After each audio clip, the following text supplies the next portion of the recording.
Está proibido de adorar, não de falar. Pode falar.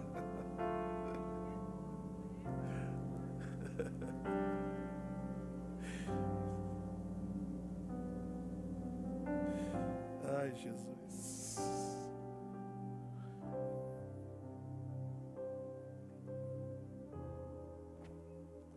Eu não sei se você fica feliz de estar aqui.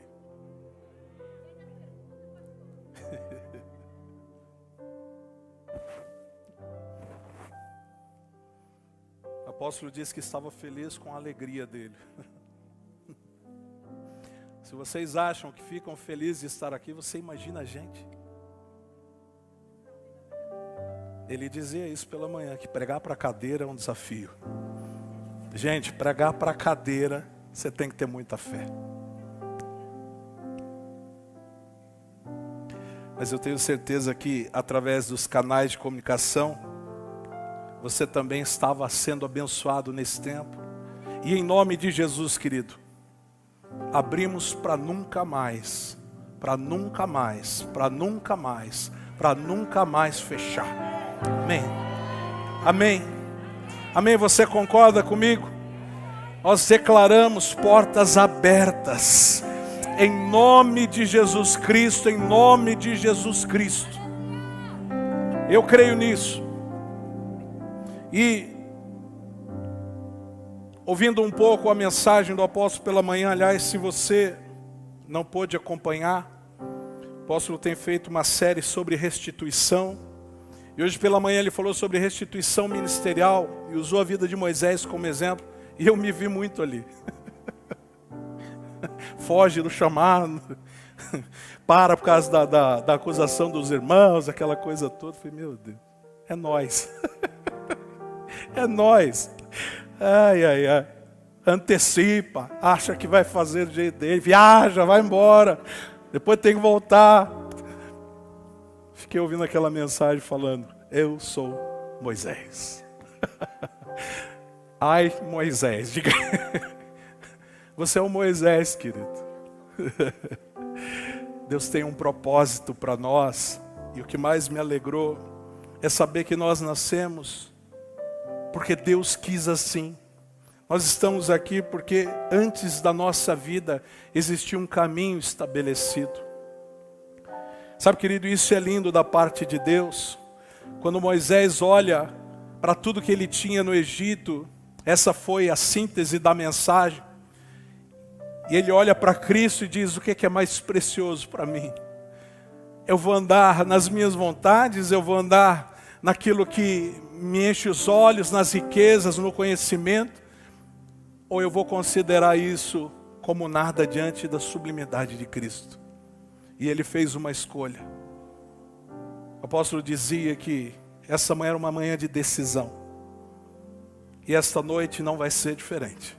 Vai ser uma noite de decisão, amém? Quem crê nisso, diga amém! Ó, a gente voltou. Não me deixa sozinho aqui não, tá? Tá bom, gente? Tá bom?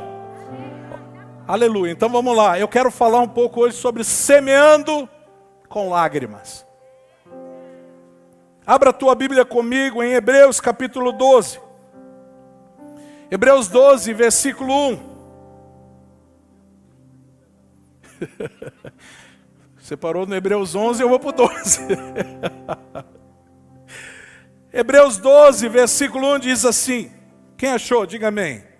Se não achou, pode acompanhar ali no nosso telão. Portanto, também nós, visto que temos rodear-nos tão grande nuvem de testemunhas, desembaraçando-nos de todo o peso e do pecado, que tenazmente nos assedia, corramos, diga corramos. Corramos com perseverança a carreira que nos está proposta, olhando firmemente para o autor e consumador da fé, Jesus, o qual, em troca da alegria que lhe estava proposta, suportou a cruz, não fazendo caso da ignomínia ou da maldição, e por isso ele está assentado à destra do trono de Deus. Fecha os teus olhos. Pai, meu Deus, nós cremos que o Senhor tem algo novo todos os dias.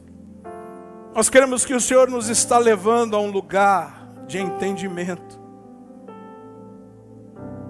Senhor, trabalha nas nossas fraquezas. Trabalha nas nossas limitações, Pai. Pai, faz-nos avançar e crescer à estatura de Cristo. Dá-nos os teus olhos, o teu coração, os teus ouvidos, a tua boca. Concede-nos um coração ensinável. Que esta palavra, Senhor, seja um instrumento de transformação a começar em mim. E sobre cada um que ouve, que acompanha, que está vendo, que está ouvindo. Que seja como uma espada de 2 gumes, pronta para entrar, para penetrar no mais profundo da nossa alma, do nosso espírito, Senhor. Separa as juntas e as medulas. Separa a alma do espírito. E que multiplique e frutifique a 100 por 1, para a glória do teu nome. Que em tudo isto o Senhor seja glorificado e o teu nome exaltado. Nós oramos e te agradecemos pela tua palavra, em nome de Jesus Cristo. Amém e amém. Sabe, o ser humano, ele tem a ideia daquilo que é finito, daquilo que acaba. O ser humano sempre pensa em começo, meio e fim. Assim é nas coisas que empreendemos, assim também é na nossa vida. Sabe, num momento como esse, é importante nós entendermos e lembrarmos que Deus é eterno e que Ele nos fez para a eternidade. Escuta o que eu vou te dizer agora. O nosso caminho, a nossa jornada, diga, o meu caminho, a minha jornada, não tem um fim, tem um propósito. Assim como Ele é eterno, Ele também depositou em nós a sua eternidade. O que significa que o teu caminho não tem um fim. O teu caminho tem um propósito. O teu caminho tem continuidade. O teu caminho tem avanço.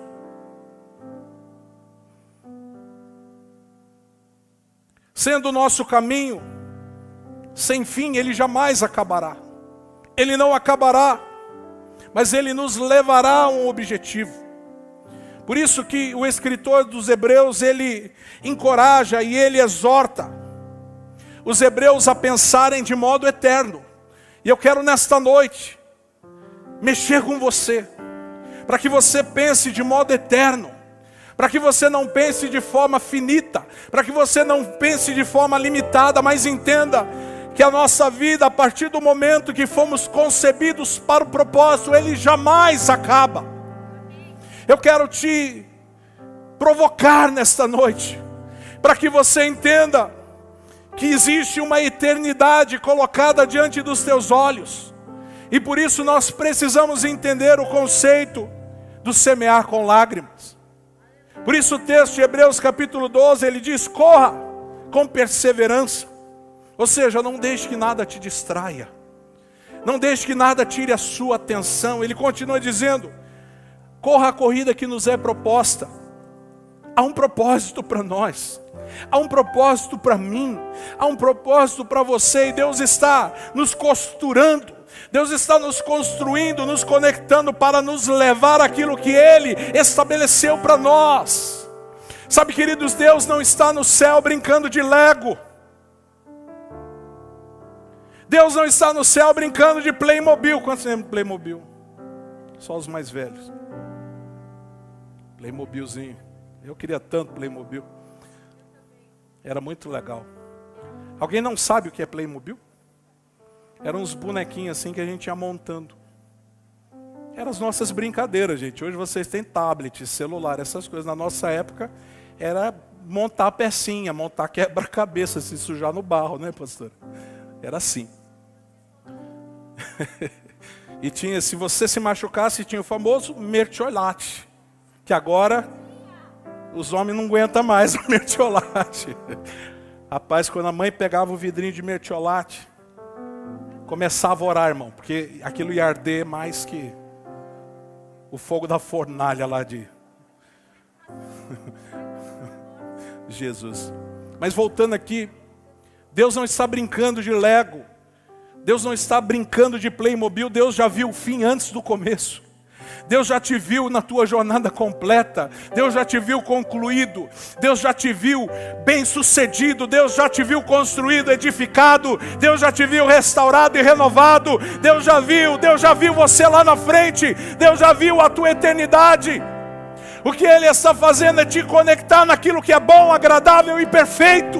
O que Ele está fazendo é te conectar a pessoas, a projetos. Ele está te conectando a coisas que vão te fazer caminhar para a sua eternidade e ser uma eternidade bem sucedida.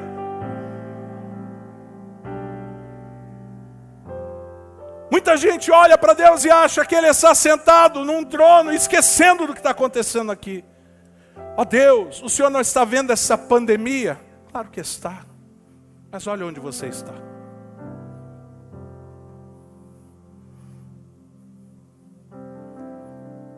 E nós perdemos queridos, perdemos amados,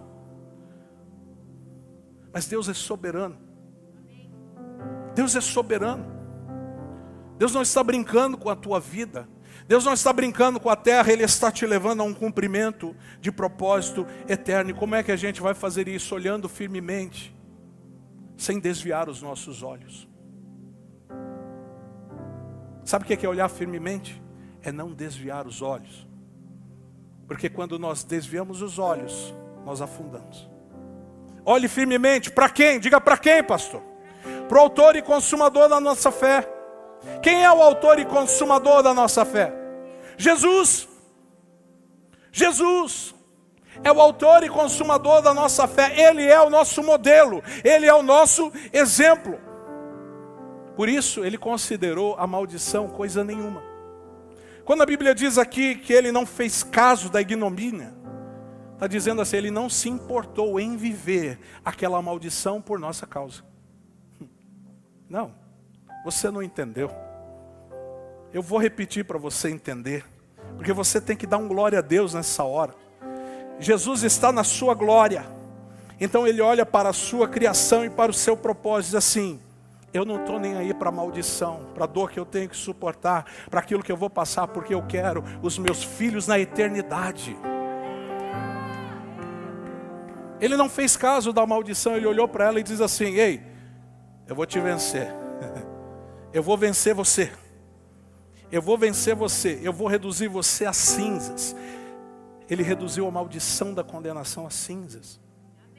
E agora Ele continua, porque Ele foi obediente no seu propósito, então Ele está sentado à destra do trono de Deus. Sabe o que significa? Que essa jornada tem uma recompensa. Diga, minha jornada tem uma recompensa. Para onde você está olhando?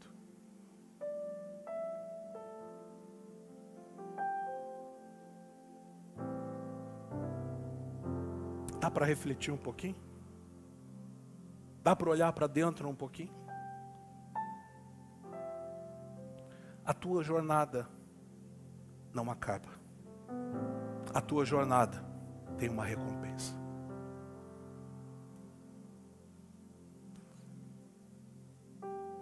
Como é que eu vou conseguir isso, pastor? Olhando firmemente para o autor e consumador da sua fé. O que eu estou querendo dizer para você é que vai valer a pena, meu irmão. É que vai valer a pena. Você vai semear com lágrimas, mas você vai colher com júbilo. Você vai semear e andar. Você vai andar semeando com lágrimas nessa terra. Mas você vai colher com alegria e com júbilo diante do Senhor. Quando Ele disser, bem-vindo, bendito do meu Pai. Entre para o descanso, entre para o gozo do teu Senhor, receba a tua recompensa e a partir de agora toda dor, toda lágrima, todo pecado, toda separação, toda morte não existirá mais, porque esta primeira terra acabou e agora nós estamos na eternidade com Ele. Vai valer a pena. Vire para o teu irmão e diga, vai valer a pena. Não, assim ninguém vai acreditar em você. Fala como quem acredita. Fala, aí, pastor Luiz, vai valer a pena, meu irmão. Eu sei que é dolorido, eu sei que é cansativo, eu sei que às vezes dá vontade de deitar e que o mundo acabe numa montanha, mas eu vou dizer uma coisa para você: quando aquele dia chegar, nós olharemos face a face para Ele e nós diremos: Senhor, valeu a pena, Senhor, valeu a pena cada dia, cada dor, cada sofrimento, valeu a pena. Eu sabia que havia um bom futuro preparado para mim. Eu sabia. E por que o escritor de Hebreus escreve isso aos hebreus? Porque ele sabia que o povo de Israel já tinha vivido experiências sobrenaturais com Deus. E agora eu quero caminhar com você no Salmo 126, você já conhece. O Salmo 126 é um dos cânticos de degraus. Por que ele era considerado um salmo de degraus? Porque todos os anos, quando o povo subia a Jerusalém, existiam salmos que eles cantavam. E esse era um deles. Então o povo se reunia, estava a caminho de Jerusalém para celebrar ao Senhor. Eles iam cantando isso que nós vamos ler agora. Diz assim: quando o Senhor restaurou a sorte de Sião, ficamos como quem sonha. Então nossa boca se encheu de riso e a nossa língua de júbilo. Então entre as nações se dizia: grandes coisas o Senhor tem feito por eles. De fato, grandes coisas o Senhor fez por nós. E por isso nós estamos alegres. Restaura, Senhor, a nossa sorte, como as torrentes no Neguebe. Os que com lágrimas semeiam, com júbilo ceifarão. Quem sai andando e chorando enquanto semeia, voltará com júbilo, trazendo os seus feixes. Eu quero dividir esse salmo em 3 partes. A primeira, do versículo 1 ao 3. Aqui eles estão relatando as lembranças dos livramentos e das maravilhas que Deus fez no passado. Seguido do reconhecimento de sua grandeza, tanto com o seu povo, como também pelos outros. O versículo 4, a oração a Deus e o pedido de restauração do povo e de sua alegria, bem como o reconhecimento de que é somente Deus quem pode restaurar o que tem que ser restaurado. E os versículos 5 e 6, é o reconhecimento e a exortação de que o júbilo e a consequência das lágrimas daqueles que confiam no Senhor, e de que a alegria vem após a perseverança em meio às dificuldades. E aqui eu tenho uma pergunta para nós nessa noite. O que a experiência deste povo nos ensina? Diga o que, pastor? Primeira coisa, eu e você precisamos celebrar o que Deus já fez. Ei, olha para a tua vida. Olha para a tua vida agora. Eu quero que você pense no que Deus já fez. Quantas vezes você disse: agora acabou, agora não vai dar. Agora fui ao meu limite. Dessa situação eu não saio. Eu quero que você olhe para trás. O nosso passado, ele não existe para nos acusar. Ele existe para nos impulsionar. Ah, pastor, você não conhece meu passado. Nem quero. Diga por quê? Porque eu conheço teu futuro. Teu passado não importa. O teu passado só é uma mola para te lançar. O teu passado é para você olhar e dizer assim: caramba, olha o que eu era, olha onde eu estava, olha o que eu estava fazendo, e o Senhor foi lá e me encontrou, o Senhor foi lá e me resgatou, o Senhor me curou, o Senhor me libertou, o Senhor me salvou. O passado é a experiência do que Deus já fez, por isso existe a sua palavra.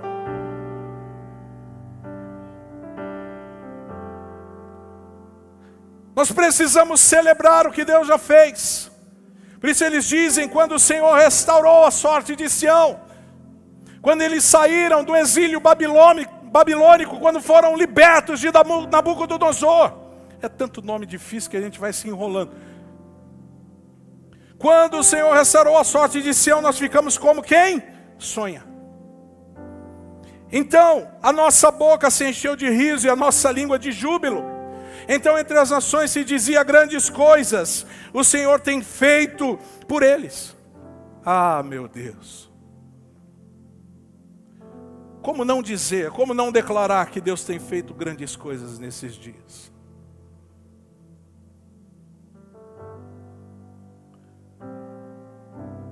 Deixa eu dizer algo para você, querido. O que Deus fez ontem deve te inspirar a crer que Ele fará hoje também.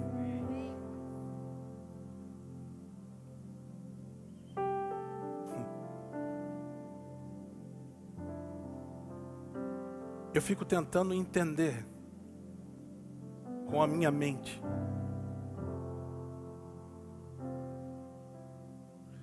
tamanha grandeza de Deus, das suas obras que nos trouxeram até aqui. Sabe, às vezes eu paro e fico olhando para mim e fico voltando lá atrás e pensando, caramba, como é que eu cheguei até aqui?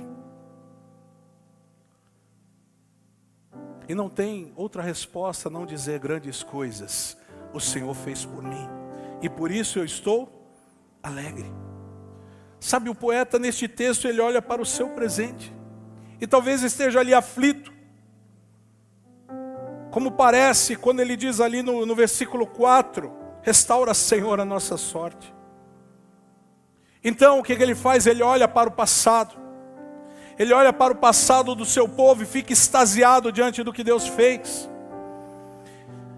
Sabe, ele diz que a libertação do povo do exílio, a sua volta para casa, foi tão esperada porque ela foi desejada, e ao mesmo tempo tão inesperada. Inesperada por quê? Porque não dependeu das ações de pessoas, mas da providência de Deus. Foi tão inesperado, foi tão extraordinário, que ele compara isso a um sonho. Ele diz, nós ficamos como quem sonha. Algo que parece que não aconteceu.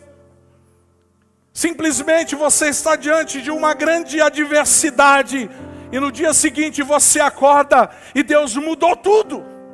E Deus transformou tudo. E Deus conectou tudo. E a provisão veio. Você não sabe como, você não sabe de onde, você não sabe por quê. De repente bateu a sua porta. Sabe por quê? Porque o salmista, ele olha para trás e diz, ei, nós ficamos como quem sonha. Porque não foi a ação de um homem, não foi a ação de pessoas, não foi a ação de um povo, foi a ação de um Deus que está conosco e que tem promessas para mim e para você.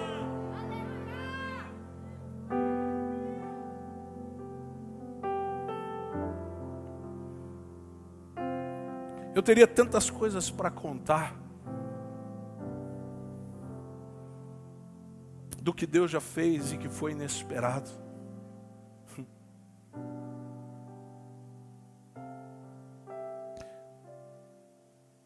Sabe, irmãos, um dia eu estava orando. Eu estava no quarto orando. Eu dizia, Senhor, eu preciso de recurso para honrar esta conta.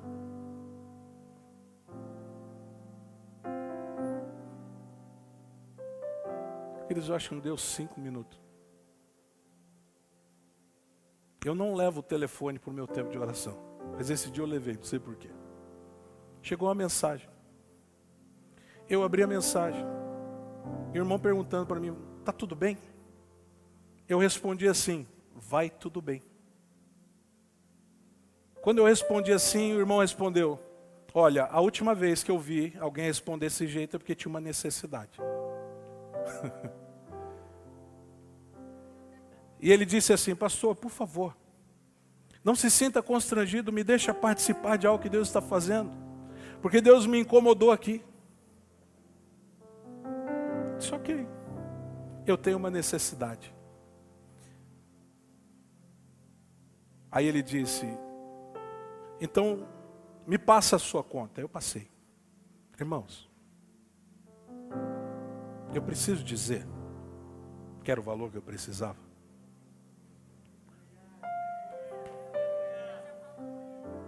Isso eu estou falando de recursos, de coisas materiais, mas tantas experiências na vida, no físico, na saúde, meu Deus, quantas coisas eu poderia contar.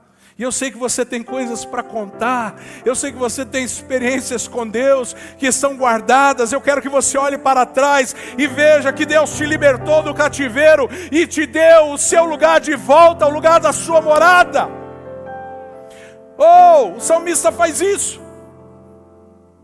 Por isso Jeremias escreve no seu livro de Lamentações 3:21, ele diz, eu quero trazer à memória o que pode me dar esperança. É tempo de trazer à memória o que te dá esperança, irmão. Sabe, você precisa contar a sua libertação. Porque o poeta bíblico aqui, o escritor, ele celebra a libertação, comparando a um sonho. Eu e você precisamos saber que a nossa libertação pareceu um sonho de tão extraordinária. Mas ela aconteceu sim, ela aconteceu. E você está aqui como testemunho vivo. Mas se ainda te parece um sonho, você precisa acordar desse sonho. Porque às vezes parece que a gente demora para perceber o que Deus fez. A gente acostuma tanto impedir. Eu acho que você vai se identificar comigo agora. A gente se acostuma tanto impedir, que quando Deus faz a gente não acredita. Só eu?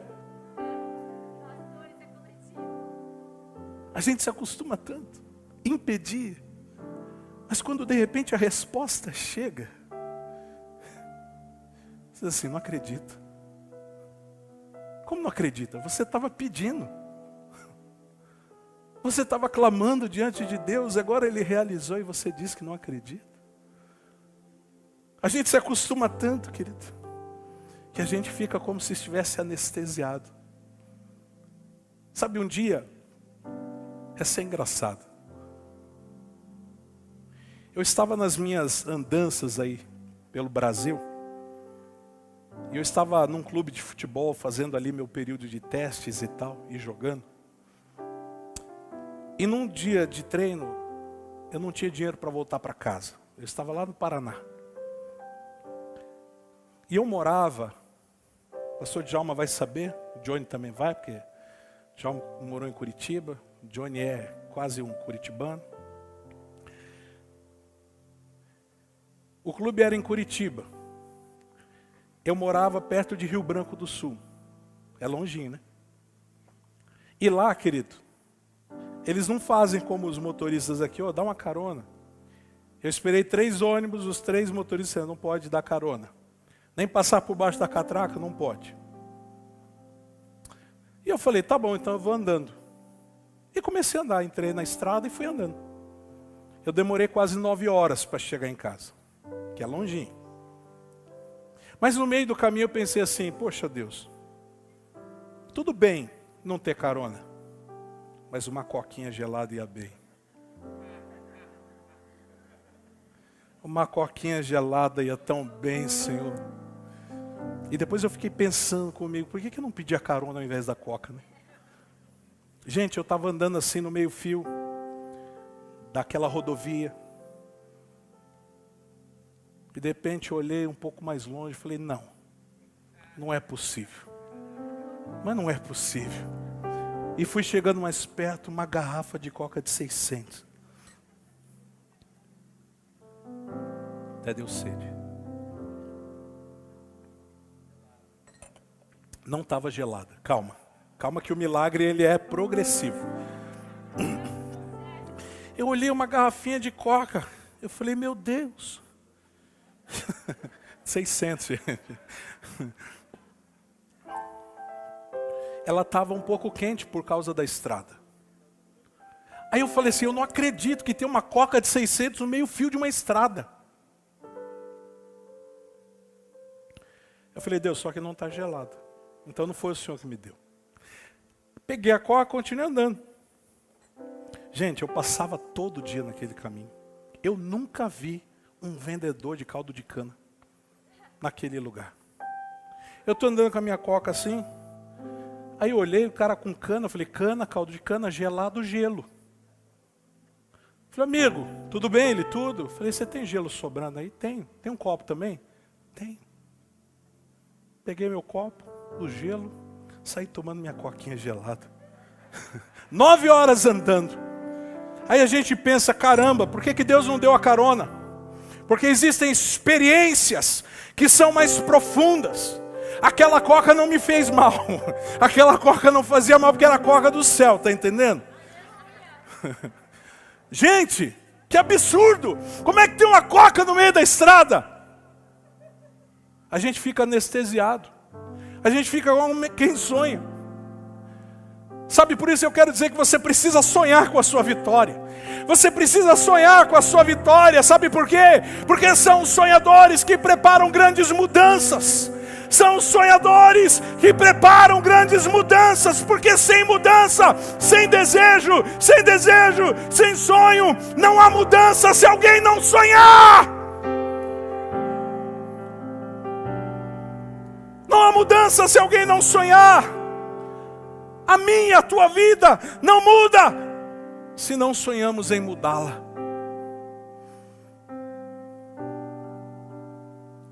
Olhe para trás e veja o que Deus fez. Mas a segunda coisa que nós aprendemos com os hebreus, nós precisamos continuar orando no presente para que a ação de Deus seja completa. Não é porque Deus já fez que você pode ficar agora tranquilão.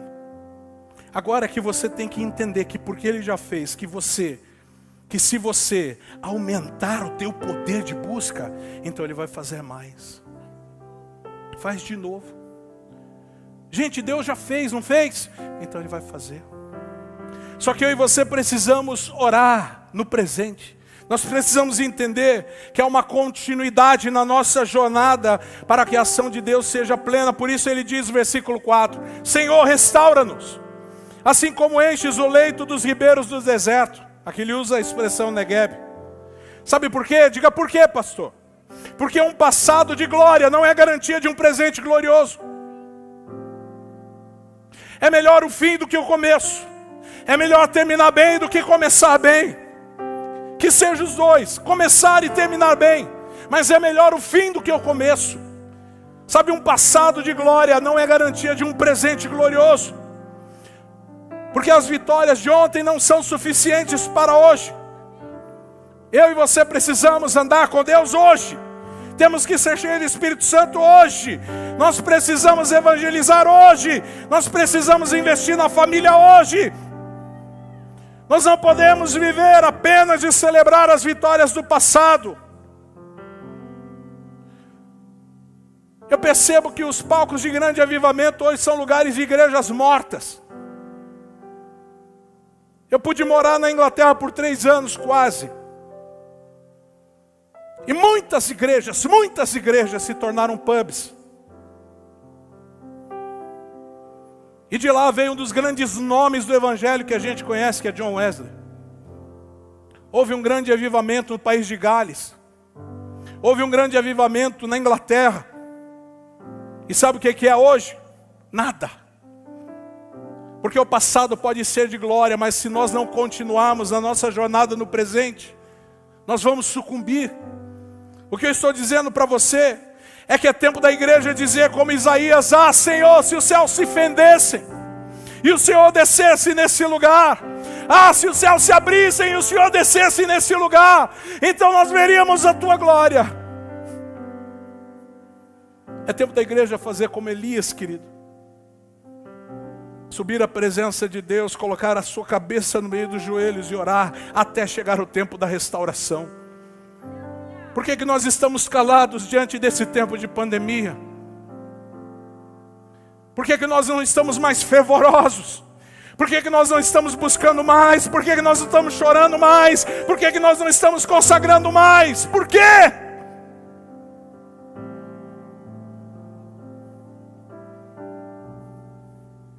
Nós estamos esperando o quê? Para ser uma igreja fervorosa. O que Elias fez ficou no tempo de Elias. A minha pergunta é: onde estão os propósitos de Deus do dia de hoje? Quem é você? Quem sou eu? Por isso nós precisamos clamar como Isaías: ah, se fendesses os céus, Senhor. Sabe qual é a boa notícia diante de tudo isso? Diga qual, pastor? Os grandes avivamentos nasceram no ventre da crise. Ah, o que eu estou dizendo é que a gente está vivendo uma grande oportunidade. Gente, é uma grande oportunidade de Deus se manifestar gloriosamente através da sua igreja. Mas eu e você precisamos crer nisso. Nós precisamos entrar de cabeça, mergulhar de verdade. Sabe, o restaura-nos do salmista é a oração de quem se volta para Deus depois de estar preso, exilado. O restaura-nos é a oração de quem confia em Deus por ter visto a grande libertação do seu povo. Restaura-nos é a oração de quem reconhece que precisa de Deus. O restaura-nos é a oração de quem olha para o seu problema e vê a solução que Deus providencia, como já fez no passado. O restaura-nos é a oração de quem sabe que pode até desanimar, mesmo depois de tudo que Deus fez. Você ouviu isso? Mesmo com tudo que Deus já fez na tua vida, você ainda está sujeito a desanimar. Mas o restaura-nos também é a oração de quem está certo de que não há plenitude fora do amor de Deus.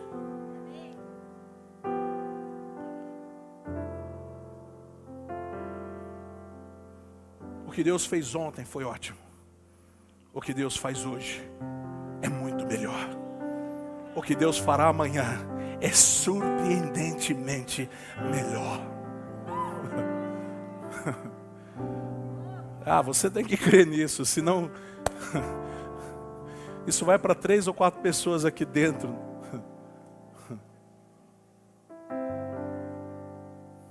A gente vai sair fortalecido, irmãos. Vai sair fortalecido desse tempo como igreja, como homens e mulheres de Deus. Amém? Vamos terminar?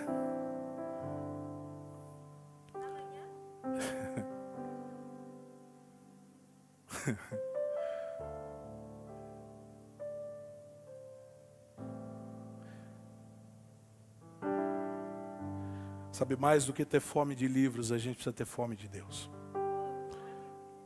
A gente lê livros sobre oração, a gente prega sobre oração, a gente tem uma boa teologia sobre oração, mas a gente ora pouco. Jesus orou e o céu abriu. A igreja orou e o Espírito Santo foi derramado. Elias subiu ao monte para orar e caiu chuva do céu. Gente, estamos falando sobre oração todas as terças-feiras. Nós precisamos pôr em prática. Nós estamos no meio de algo que Deus está liberando sobre oração. Sabe, você não pode ficar de fora. Você não pode ficar de fora. É através da oração que Deus vai mover o sobrenatural. Em nome de Jesus.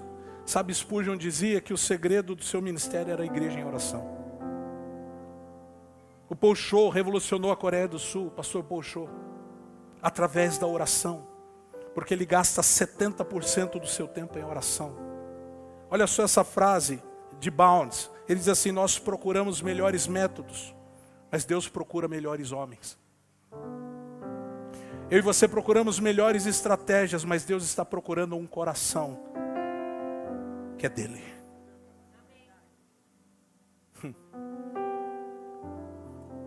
Aleluia. Vamos para a última coisa aqui para a gente terminar. Nós precisamos semear, mesmo em lágrimas. Eu acho que isso vai nos levar a um chamado bem-sucedido. Semear com lágrimas é semear sem ver a colheita antecipadamente. Não há como semear senão com lágrimas, porque a semeadura precede a colheita. Esta é a ordem, querido. Primeiro a semeadura e depois a colheita.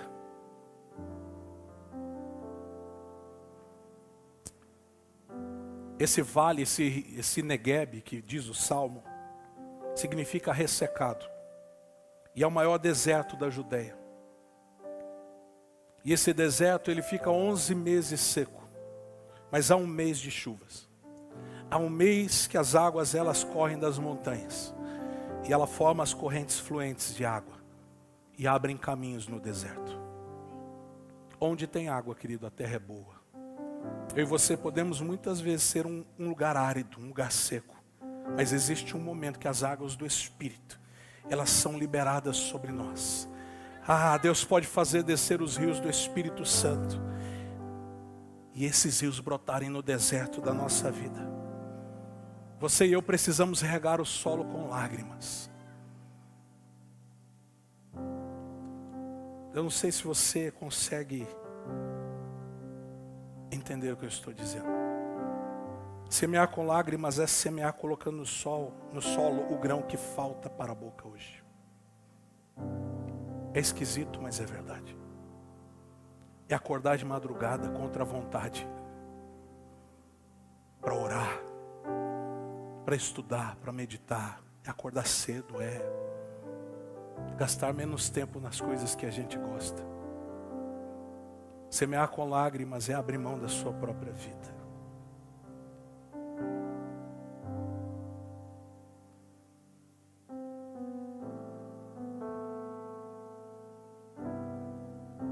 Mas todo solo que é regado por lágrimas floresce. Todo solo que é regado com lágrimas, ele frutifica. Você pode ser um deserto nessa noite, mas as tuas lágrimas farão brotar em você como os rios de Negueb. Farão brotar em você árvores frutíferas que vão te levar a uma colheita extraordinária. Sabe, ninguém chega ao topo da montanha se não subir. E ninguém sobe se não suar, sem se perder, sem cansar, sem tropeçar. Ninguém chega ao seu destino sem fazer a viagem. Ninguém terminará de ler um livro se não vencer página por página. Ninguém construirá uma casa se não puser tijolo após tijolo. Ninguém colherá se não plantar. Ninguém alcançará uma coisa se não abrir mão de muitas coisas. Semear chorando é plantar sabendo que não há missão impossível, mas a missão a ser realizada, porque Deus faz convergirem as coisas para aqueles que o amam. Só então haverá júbilo, só então haverá alegria, e o cântico da colheita será entoado. Só quando a cansativa semeadura tiver sido completada e os campos estiverem maduros para a colheita. É nesse ponto, irmão, é nesse ponto que eu e você nos encontramos no plano perfeito de Deus. Vamos colocar em pé.